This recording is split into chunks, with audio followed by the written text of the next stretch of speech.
శ్రీనివాస్ గారు, మీకు, బండారు రామ్మోహన్ రావు గారికి, అలాగే డాక్టర్ పివి రెడ్డి గారికి, వెంకట నాయక్ గారికి, అలాగే 99 టీవీ ప్రేక్షకులకు నమస్తే అండి. జై తెలంగాణ.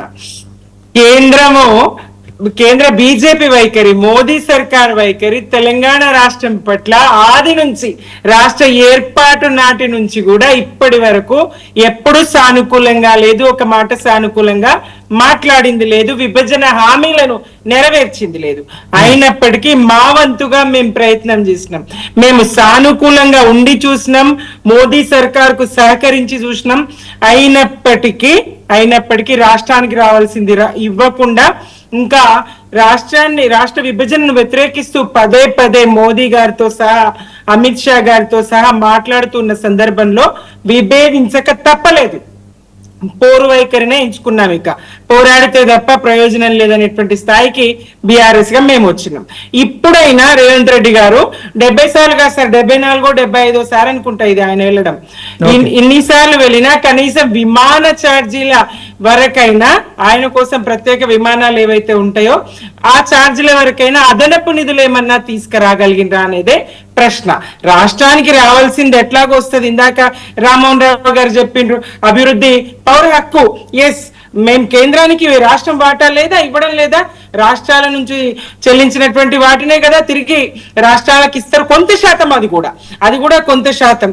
అయినప్పటికీ రాష్ట్రానికి రావాల్సిన స్థాయిలో రాలేదు.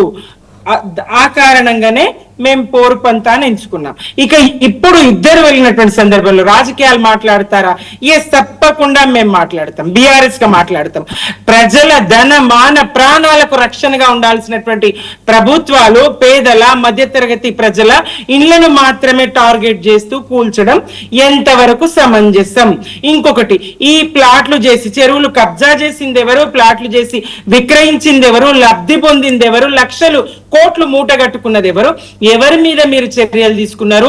ఏ అధికారులు అనుమతి ఇచ్చిండ్రు? ఏ అధికారుల మీద ఒక్కరి మీద మీరు చర్య తీసుకున్నారా?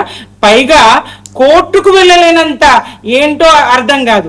మీరు నిజంగా చేసింది, రంగనాథ్ గారు హైడ్రా ద్వారా చేసింది మంచి అయితే, నిజంగా రాష్ట్రానికి మేలు చేసేదే అయితే ఎందుకు కోర్టులో చెప్పుకోకూడదు? కోర్టుకు ఎందుకు వినిపించకూడదు? వీళ్ళ వాదనలు ఎందుకు మెప్పించకూడదు కోర్టును? 73 సార్లు కోర్టు ధిక్కరణకు పాల్పడతారా? ఇదెక్కడి న్యాయం? మరి ఇదే చాలా సరే, అక్కడ నిన్నటి వరకు బీఆర్ఎస్ లో ఉన్నారు, వాళ్ళ కాంగ్రెస్ లో ఉన్నారు. ఓకే, బీఆర్ఎస్ గా మేము హైడ్రా తీసుకురాలేదు, మేము కూల్చలేదు, లక్షలాది ఇళ్లను మేము వాళ్ళ క్రమబద్ధీకరించినాం, ఇప్పుడు చెరువుల అవసరం, నాకైతే చెరువుల అవసరం ఇప్పుడు ఉంది హైదరాబాద్ లో అనుకోను. ఉంటే ఒకవేళ చెరువులో ఎక్కడన్నా చుక్క మంచినీళ్ళు ఉన్నాయా? అందులోకి మొత్తం నాళాలన్నింటినీ చెరువులోకి మలిపి మురుగు కాల్వలు జనావాసాల మధ్య మురుగునీటి నివాస కేంద్రాలుగా చెరువులు ఉండడం ప్రజల ఆరోగ్యానికి మంచిదా? ఉన్న హుస్సేన్ సాగర్ పరిస్థితి ఇట్లా ఉన్నది, దాన్ని శుద్ధి చేస్తామంటేనే అడ్డుకునినాడు. ఇవాళ మేము చెరువులను పునరుద్ధరిస్తాం. ఎక్కడి నీళ్లు తెచ్చిపోస్తారండి? చెరువులలో ఎక్కడి శుద్ధమైనటువంటి జలాలను తెచ్చిపోస్తారు? నాళాల నళ్ళకి రానివ్వకుండా మలుపుతారా? ఒకప్పుడు వర్షపు నీరు, స్వచ్ఛమైనటువంటి నీరు కాలువల ద్వారా, వాగుల ద్వారా చెరువులు ఉండేవి. ఆ చెరువులు పరివాహంలో ఉన్నటువంటి పంట పొలాలకు పోయేవి. ఇక్కడ పక్కన పంట పొలాలు లేవు, శుద్ధమైనటువంటి వర్షపు నీళ్లు ఆ చెరువులోకి వచ్చింది లేదు. ప్రత్యామ్నాయంగా నాళాల ఏర్పాటు చేసి ఈ వర్షపు నీరుని బయటకు ఎట్లా తరలిద్దామని ఆలోచన చేయాలి. కానీ చెరువుల పునరుద్ధరిస్తాం, చెరువులు తటాకోదర జలాలు దేనికోసం అండి? పంట పొలాల కోసం లేవు కదా, అక్కడ మంచి నీళ్ళని నింపే పరిస్థితి లేదు కదా. అక్కడ ఎవరి మీదనన్నా కబ్జాదారుల మీద చర్యలు తీసుకున్నారా? లేకపోతే అధికారుల మీద చర్యలు తీసుకున్నారా? పేదలు తరగతి వాళ్ళ మీదనే ఎందుకు చర్యలు తీసుకోవాలి?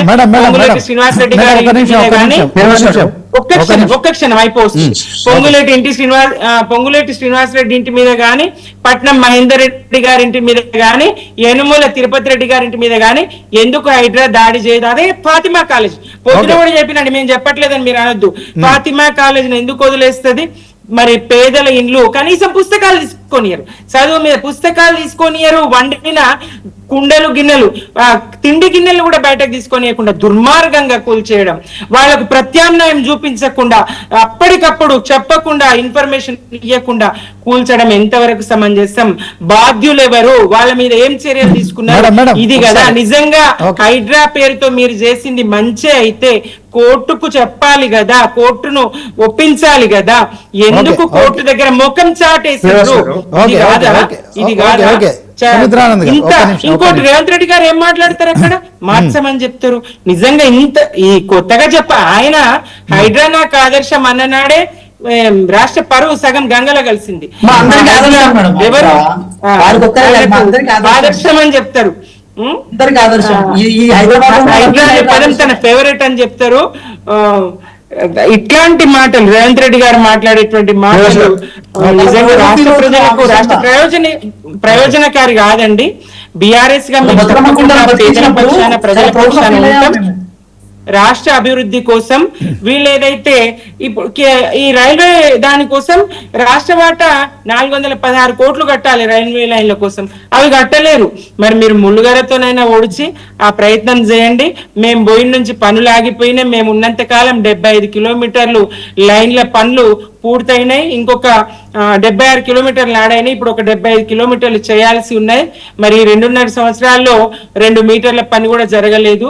ఈ పని జరగనివ్వండి అని చెప్పడానికి. అట్లాగే ఐటీ రంగానికి సంబంధించి మరి ఐటీ హబ్ ల నిర్మాణం జరిగింది జిల్లా కేంద్రాల్లో, వాటి వినియోగానికి AI కేంద్రాలుగా ఉపయోగించాలని మంత్రి గారిని కలిసి కేటీఆర్ గారు తెలంగాణ ప్రయోజనాల కోసం మాట్లాడడం జరిగింది. కోర్టు